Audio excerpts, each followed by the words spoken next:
Umumnya breakwater atau pemecah ombak adalah bangunan yang dibangun di tengah laut berjarak beberapa kilometer dari lepas pantai atau pelabuhan. Pemecah ombak digunakan untuk mengatasi permasalahan di pantai seperti peredaman gelombang tinggi dan pengurangan erosi pesisir. Namun oleh tim Research Center of Technology Fakultas Teknik Universitas Hasanuddin Makassar berhasil menemukan alat baru pemecah ombak. Alat ini terbuat dari beton dan material baja floating breakwater dan digadang-gadang menjadi pemecah ombak yang efektif untuk mengurangi efek gelombang.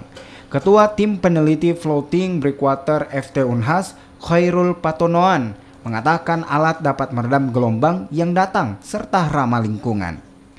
Itu tidak terlindung dari gangguan gelombang, sehingga beberapa hari dalam setahun itu atau mungkin setengah tahun tidak bisa beroperasi. Secara finansial otomatis rugi, ya, karena kita sudah membangun dengan biaya yang sangat tinggi, tapi kita hanya bisa memanfaatkan pelabuhan itu dalam waktu hanya beberapa hari atau beberapa bulan. Nah, dengan adanya bangunan ini, floating breakwater, ini kita bisa mengoptimalkan penggunaan pelabuhan.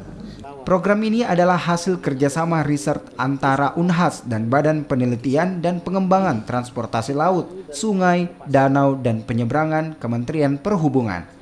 Jika lulus uji coba, floating breakwater ini akan dipasang di beberapa pelabuhan di Indonesia. Akan dirancang dalam pedoman ini, bagaimana sih memilih tempat yang cocok untuk menggunakan floating breakwater. Andainya tadi kita lihat di dalam hasil diskusi itu ada satu lokasi namanya Bantaeng. Di situ 3 bulan di dalam 1 tahun ombaknya besar, maka kapal tidak bisa masuk. Oleh sebab itu, secara asumsi perlu adanya penghalang ombak. Namun, kalau dihitung misalnya dalam 3 bulan ini berapa? Floating breakwater atau pemecah ombak terapung yang diciptakan menjadi salah satu tipe breakwater yang cukup ramah lingkungan. Penggunaan alat ini juga dapat menghemat anggaran hingga 60% jika dibanding pemecah ombak konvensional yang menggunakan bangunan batu. Nila Rustam, Kompas TV Makassar, Sulawesi Selatan.